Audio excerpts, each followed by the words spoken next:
तो नमस्कार दर्शकों, अभी हम टैगोर स्कूल नारनौंद में खड़े हैं और टैगोर स्कूल की नारनौंद की छात्र मनहेया ने पूरे प्रदेश में दूसरा स्थान प्राप्त किया है।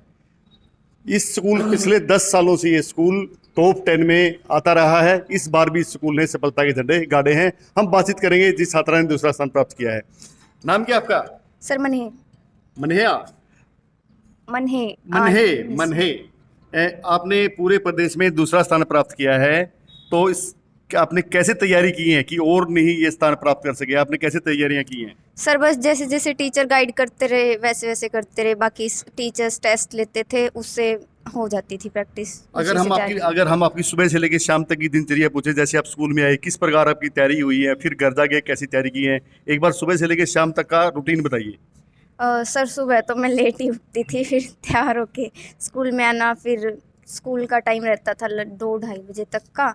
घर जाके रेस्ट होता था, 4 बजे लगभग काम शुरू करते थे, तो बीच बीच में काम करके बीच में रेस्ट हो जाता था। लगातार पढ़ाई नहीं करते, तो शाम तक पढ़ाई करके बस सोना, ज़्यादा खेलना वगैरह। रात को कितने बजे तक पढ़ते थे? रात को वैसे तो सर मैं एग्ज़ाम टाइम में तो रात को ही लेट तक पढ़ती थी, लेकिन रेगुलर में तो जल्दी सो जाते थे 9-10 बजे। पढ़ने का क्या तरीका अपनाया? किस किस प्रकार तैयारी करते थे आप? बस सर जैसे जैसे टीचर बोलते थे वैसे करते थे। थोड़ा लगातार पढ़ के थोड़ा रेस्ट ले लिया, बस प्रेशर ज़्यादा नहीं लेना, जितना मन करे अच्छे से उतना ही पढ़ना। आजकल के जो बच्चे हैं, मोबाइल फोबिया है उनको, मोबाइल बहुत प्रयोग करते हैं, यूट्यूब, व्हाट्सअप, फेसबुक। कैसे आप कितना यूज करते थे? यूज़ तो सर होता था पर इतना ज़्यादा नहीं, मतलब पढ़ाई पे इतना इफेक्ट नहीं पड़ा। तो यूट्यूब पे गाने सुनते थे? Yes sir. गाने सुनना पसंद है? Yes sir. अच्छा, पुराने या नए? पुराने भी, नए कम। हिंदी सॉन्ग्स वगैरह ज़्यादा पसंद। अच्छा, घर पे कितना काम करते थे? मम्मी ने कभी आपका बर्तन वर्तन साफ करवाए हैं? मम्मी एक आधी बार बोल देती थी, तो मैं मना ही ज़्यादा करती हूँ, घर पे इतना हेल्प नहीं करती। आपके पिता भी टीचर हैं, तो कितना प्रेशर डालते थे कि मैंने पढ़ो? कितना प्रेशर रहता था उनका? नहीं सर, पेरेंट्स ने तो आज तक एक बार भी नहीं मतलब बोलते थे मन करे उतना पढ़ो, ज़्यादा प्रेशर नहीं लेना कभी भी। और नंबर्स की तो कभी भी नहीं कहा कि इतने आने चाहिए उतने आने चाहिए। तो मम्मी को जैसे पता चला कि अभी आपकी बेटी दूसरे नंबर पे आई है, कितनी खुश हुई है? सर सारे बहुत खुश हैं फैमिली में। आप जो 10th क्लास के और बच्चे आएंगे अगली क्लास में, उनके प्रति क्या मैसेज आपका? बस ये है कि जैसे जैसे टीचर बोल रहे हैं अपनी तरफ से मेहनत करो जितनी कर सको, बाकी टीचर्स को फॉलो करो जैसे जैसे मैनेजमेंट कहे, हो जाएगी उससे। आप किसको आदर्श मान के अपना आगे का जीवन चला रहे हैं? किसको आप आदर्श मान रहे हो जीवन में? मेरा सबसे बड़ा मोटिवेशन सर मेरी बहन है। उसका कारण क्या है? 2020 में उसका बैच था 10th क्लास का, तो उसने हरियाणा में 2nd पोजीशन थी उसकी। मेरे को हमेशा से वही गाइड करती है कैसे पढ़ना है कैसे करना है, तो वही मेरा हमेशा से सोर्स ऑफ मोटिवेशन रही। यानी बड़ी बहन ने भी प्रदेश में दूसरा स्थान प्राप्त किया, तूने भी दूसरा स्थान प्राप्त किया। Yes, जो वो कर रही है तू भी वैसे ही कर रही है। Yes sir. ऐसा कब तक चलेगा? जब तक चलेगा सर। तो बहन क्या बनना चाहती है और आप क्या बनना चाहते हो? वहां भी एक जैसी सोच है?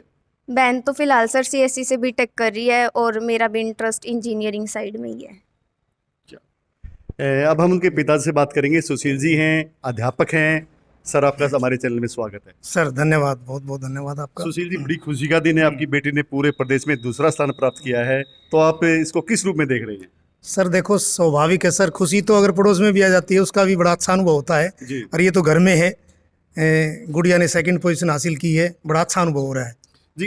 काफी किसानों की बेटियां भी +2 में रिजल्ट आया, किसानों की बेटियों ने भी किया है, और आप तो टीचर हो। जी, तो किस प्रकार आपने अपनी बेटी को पढ़ने के लिए कोई मैनेजमेंट वगैरह कोई तैयार की है घर में? भाई इस टाइम पे पढ़ना है, इस टाइम पे खेलना है, ऐसा कुछ? सर अगर आपने क्वेश्चन रखा, जैसे किसान की बात आपने की है, टीचर की बात करी है, इस मामले में कोई डिफरेंस नहीं है किसी प्रकार का। जी। मैंने अपने बच्चों को 3 बच्चे हैं, बड़ी गुड़िया 12th करके गई है और बीटेक कर रही है। अब ये 2nd गुड़िया ने 10th में 2nd पोजीशन हासिल की है पूरे हरियाणा में। मैंने कभी भी बच्चों को नंबरों के लिए, पोजीशन के लिए कभी भी प्रेशर नहीं दिया है। माँ बेटा खुशी खुशी से पढ़ो, मन से पढ़ो, बगैर किसी प्रेशर के पढ़ो, कोई दिक्कत नहीं है। उसमें पढ़ाई में आनंद अलग आता है। कभी मैंने प्रेशर नहीं दिया किसी प्रकार का। टीचर का इसमें कोई विशेष रोल नहीं है। अगर मैं टीचर हूँ और मैंने ज़्यादा वो किया होगा, ऐसा कुछ नहीं है। बेटा बेटी में कितना फर्क मानते हैं? कोई अंतर नहीं, नो, बिल्कुल बिल्कुल नहीं है। मैं तो बल्कि ये मानता हूँ कि बेटियाँ ज़्यादा मतलब कोऑपरेटिव हैं, बिल्कुल फ्लेक्सिबल हैं, काम करने में आगे हैं हर मामले में। डिवोशन बेटियों का बल्कि ज़्यादा मानता हूँ मैं आज के टाइम में। जी। स्कूल के संचालक हैं धर्मपाल सिंह जी, इनसे ही बातचीत करेंगे। सर, मुबारक हो, आपके स्कूल ने एक बार फिर सफलता के झंडे गाड़े हैं। एक बार फिर पूरे प्रदेश में दूसरा स्थान प्राप्त किया है, तो इसके लिए आप किसको श्रेय देते हैं? चलिए, तो टीम वर्क है जी पूरा। स्कूल के टीचर हैं, बच्चे हैं, अभिभावक हैं, सभी का सहयोग है। सबसे बड़ा काम तो टीम वर्क का है जो अध्यापक हैं। नहीं, कहते हैं भाई धर्मपाल जी के पास पता नहीं कौन सी जादू की छड़ी है, एक बार जादू की छड़ी करते हैं, प्रत्येक साल टॉप 10 में उनके बच्चे रहते ही रहते हैं। यूँ है, जादू की छड़ी तो न तो कभी किसी पास थी, न कभी है, न कभी होगी, क्योंकि मेहनत के बगैर कोई भी आदमी संसार में आज तक आगे नहीं बढ़ा। जी, इस मेहनत के पीछे किसका राज है, किसका दिमाग है? पूरे प्रदेश में हजारों स्कूल हैं, एक टैगोर स्कूल में प्रत्येक वर्ष टॉप 10 में आना, एक बार तो आपने पहली, दूसरी, तीसरी तीनों पोजीशन पे कब्जा किया था। ऐसा किसके पीछे किसका दिमाग है जो इतनी सफलता आपको बार बार आपके टीम वर्क ले रहा है? देखो, वैसे तो साहित्यकार हैं, सब्जेक्टों के स्पेशलिस्ट हैं जी, एजुकेशन में फील्ड में काफ़ी लंबे टाइम से रहे हैं, गाइडेंस के तौर पर तो वो हमारे साथ रहे हैं। जैसे नानंद से देव तो देव है जी, रामफल खटखड़ है, वो भी साहित्यकार हैं। धर्मवीर आर्य है, जींद से हैं, जैन रोयल मैनेजर हैं। ये अपने टाइम के अच्छे टीचर तो रहे हैं, मतलब एजुकेशन टाइम में भी है, स्कॉलरशिप कर रही है। तो इनका भी मानना यही है कि केवल मतलब मेजर चीज़ ये है कि पूरे टीम वर्क के साथ हम केवल एनसीईआरटी तक ही चलते हैं।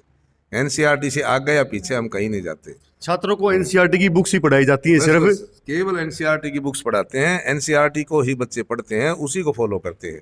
आज तक 35 साल के दौरान कभी भी किसी हेल्प बुक का प्रयोग नहीं किया, किसी बाहर से कोई नई चीज़ का प्रयोग नहीं किया।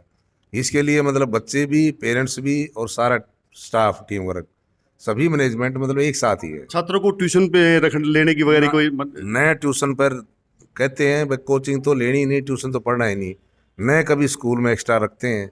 केवल क्लास स्टडी जो है 40 मिनट जो बच्चे की है, उसमें से अगर बच्चा 30 मिनट भी पढ़ता है वो बहुत है।